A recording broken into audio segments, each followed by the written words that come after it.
Okay, let's talk about Chainsaw Man chapter 29, titled A Perfect 100. And starting off with this chapter, we're getting a beautiful picture of Power brushing her teeth in the mirror as she gets ready for the day. It's a nice colored title page, and as it says on the sides, thanks for all the great volume sales, apparently more than expected, for volumes 1 and volumes 2 of Chainsaw Man. And it announces volume 3 is coming out August 2nd. So yay, the manga's doing well. Meaning we're gonna get more chapters, and maybe in a year or 2 or 3, we'll get an anime. Wishful thinking. But let's move on. So starting off with this chapter, let's talk about what happened last chapter, like usual. So last chapter was the last fighting chapter of this arc of, I don't know what to call it, but it was the last chapter for that running arc of people working for the Gun Devil trying to capture Denji.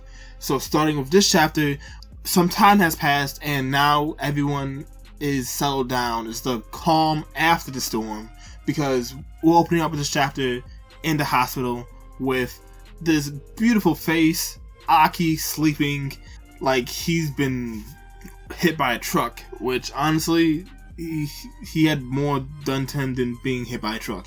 He was all types of stabbed and messed up the last time we saw him a few chapters ago after he was fighting that devil man. So at least he's alive. And he's in the hospital with Denji and Power. Why are they there? You might think they'd be there to like show support because he's a friend, he's a teammate. Honestly, they just went in because they knew he would have a get well basket, which would have been filled with fruit. So they went and ate all the fruit and waited for him to wake up, just to tell him that Makima has ordered them to go see her for instruction. But yeah, while they're in hospital, Aki asks Denji who else in the 4th division lived, and Denji just blatantly says that Kobeni girl lived, and that Four Eyes guy lived too, but he quit. Everyone else, and that's it. Aki doesn't say anything, he just looks away, and Denji and Power get up to leave. And as they leave, Aki starts crying because, as we found out, Aki is a really nice guy. He really cares about people. He not only cares about people in his division, his squad, he cares about people in general. Back in like chapter 5 or 4, I don't remember, when Aki and Denji first went out on a mission together, he said he knew all the police officers that were at the scene. He talks to them, he knows their lives. So as Power and Denji leave, Aki breaks down crying because of the sadness of losing Himeno. Before he starts crying, actually, I missed this part, Aki opens up his sword or nail, whatever it is, and he asks the curse in it how long he has to live. And it says 2 years, which is crazy because that means either just most likely the story is going to go down the route where Aki is going to die within this story, probably before they get to the Gun Devil. Or they're going to get to the Gun Devil very, very soon, within the next 2 years, which is crazy, considering it's how long it's been since the Gun Devil attacked and how they have had basically no success in finding it. But yeah, it is cool that I feel like he gets that news and he doesn't cry. He just takes a cigarette. But when he thinks about Himeno, he starts just bawling, crying. And continuing on, we see that Denji is still in the hall because he was going to go back into the room and grab the manga he left because he forgot it because he's an idiot. But he doesn't go in. He leaves Aki be, and he thinks that how it's interesting that Aki cried for Himeno, but he has no feelings of remorse for her death, even though Himeno tried to be his friend and even was going to give it to him in previous chapters. And like, she was cold-heartedly going to just give it up to him. But now that she's dead, he doesn't want to cry, and he thinks about it. If Power died, he wouldn't cry. If Aki died, he wouldn't be sad. If Makima died, his number one, if she died, he said he would feel bad for like 3 days, and then he would move on with his life. And like, thinking that through was like, wow, Denji, that's kind of messed up. Like, was Pochita really your only guy? Like, the only person you cared about? But he thinks it's over, and he says, maybe when he lost his heart, and he had to have Pochita save his life, maybe he lost his humanity as well. And thinking that through, that makes sense. Because, like, When we first met Denji, he was a street rat working for the mafia, basically going day to day, almost dying, constantly eating scraps, dirt, shit, because he just needed to do that to survive. When he was offered the ability to continue his life as a devil hunter, he took it because he knew that was like the best way for him to survive. So whenever we saw the way he acted in situations, like when he first met Aki, he was a douchebag, honestly. And like when he turns into Chainsaw Devil, he kind of goes crazy. I just kind of thought that was just Denji on his base level. But maybe truly merging with a devil makes you less human. Who would have thought? Honestly, who would have thunk it? But yeah, he doesn't really care. He's like, I'm not going to think about that. Let's just get out of here and go see Makima. Which they do. When Denji and Power go find Makima, she takes them to the graveyard. The same graveyard where Aki first met Himeno.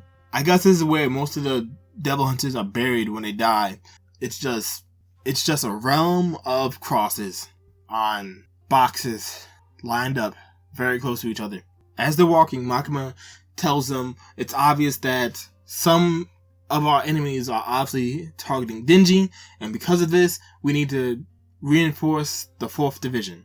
Makima says she was gonna do this beforehand, but sadly, now almost everyone's dead. So as an effort to reinforce the 4th Division, she's gonna have Denji and Power trained. She can't do it herself because she's busy, so we get to see this guy. We don't know his name yet, but we might learn that next chapter a little later. But it turns out this is the same guy that apparently was Himeno's master. Most likely, he taught Himeno. I think he might have also taught Aki. I don't know. But back in chapter 19, we saw this guy when in a flashback of Himeno talking to him and talking about how to be a devil hunter and to survive as a devil hunter, you have to have some screw loose and you have to be kind of crazy. Which is kind of evident not only by how his face looks, but by the question he asks Aki and Power to say yes, he'll train them. First off, he asks what did they think about their comrades dying. Aki and Power say didn't care. He asked if they wanted revenge. They said no, that's stupid. And then he asked, do you consider yourself allies with humans or with devils?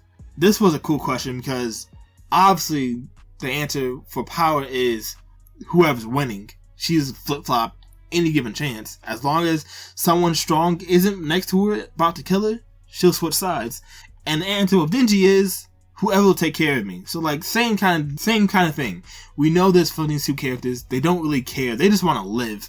And this guy points to them and says 100 points. The title of this chapter, a perfect 100. They win. He's gonna train them. We get some comedy in this next part because both Power and Denji are like looking at each other like, this guy's crazy. And he tells Makima to leave. And Makima looks at this and is like, yeah, he might be a little crazy. And she just leaves. It's pretty funny. This guy then continues to tell them about himself a little more, like how he likes women and he likes killing devils. The next thing we know, he puts his arms around Denji and Power and starts choking them out. So it looks like training has started. And that's the end of chapter 29 of Chainsaw Man. It was a pretty good chapter. I enjoyed it. It was a lighthearted chapter. And it gave us some thinking points. Like, does Denji losing his heart and joining with Pochita make him any less of a human? When Makima said that she wanted to enforce her special division with more unique type of people, did she mean she wanted more people that were completely willing to die and had no remorse for killing devils? I think so. And now we got this new character who looks like he probably could handle himself in a fight, going to train Power and Denji. So yeah, everything seems like it's going pretty alright. So that's basically all I had to say. Thanks for listening. This chapter was cool. If you have any thoughts or comments, leave them down below. Other than that, like, subscribe, I don't care. But yeah, peace.